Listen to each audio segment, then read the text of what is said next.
Whenever I go around the country, including my own district, I hear the same question: where are the jobs? Once again this week, House Republicans continue our focus on the number one issue in the country, and that's jobs in the economy. The American people are concerned about this issue, and our priorities will continue to be the priorities of the American people. Since the beginning of this Congress, nearly 40 jobs bills have remained stalled in the Democrat-controlled Senate.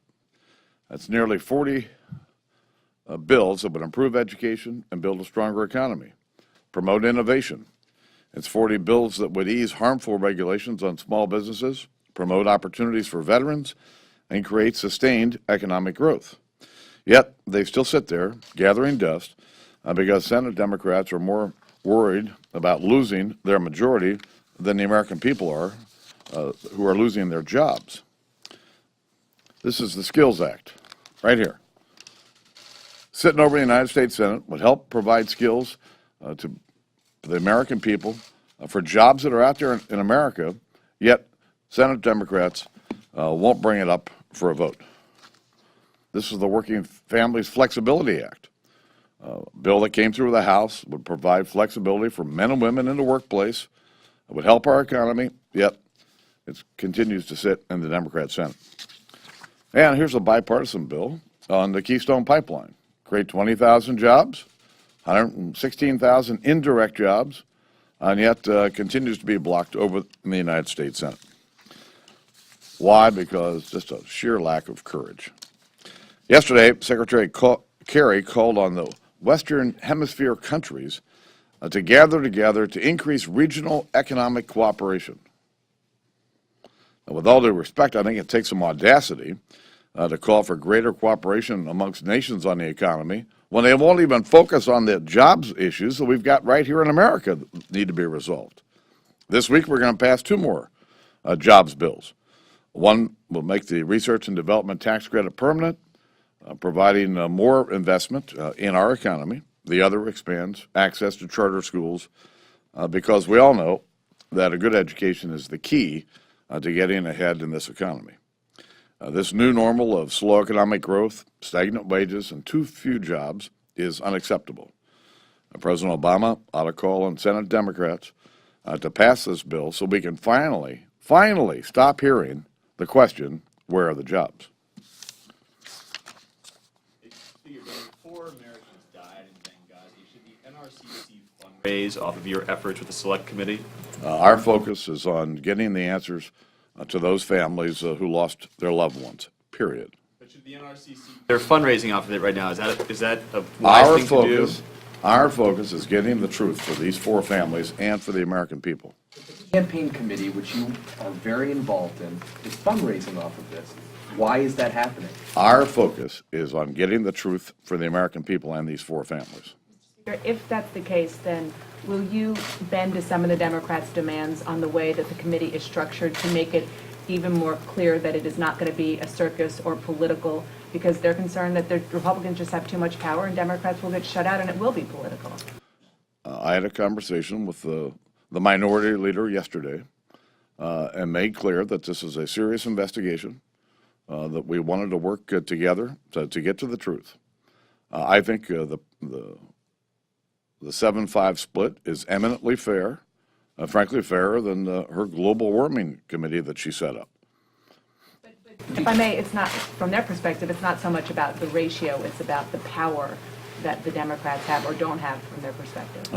Ms. Pelosi and I had a conversation about how the committee would operate. There are further conversations that are continuing on that issue. Boehner, Speaker Boehner, do you have a response to the president's global warming report that was put out yesterday? No, but listen, I'm not going to get into a debate over the science here. It just strikes me that every proposal that Democrats have to deal with the issue of climate change would kill jobs in America. The American people are still asking the question, where are the jobs? And if they're serious about dealing with this issue, why can't they begin to look at this in a way that won't kill jobs in our country? Mr. Speaker, the President has dispatched law enforcement and some military personnel to Nigeria to try to help rescue these girls here. Is that enough, and is there danger in doing this? We think back to episodes like Black Hawk Down and how we can get caught into some of these, fights in strange places. Well, clearly, there's danger whenever we send troops almost any place in the world. But I do think that the president's taken the right step here to work with our allies and to try to do everything we can to get these girls back to their families in a safe way. Mr. Speaker, one of the sticking point that remains in the award at conference is this ocean endowment proposal that's in the Senate bill. And I understand that the Senate is awaiting an answer from the House on this. How should this be resolved? That would not be the case. There was an offer made to the Senate. They're considering it, and we're hoping they'll get back. Maybe you'll learn the rules, and then I'll call on you. Thank you, sir.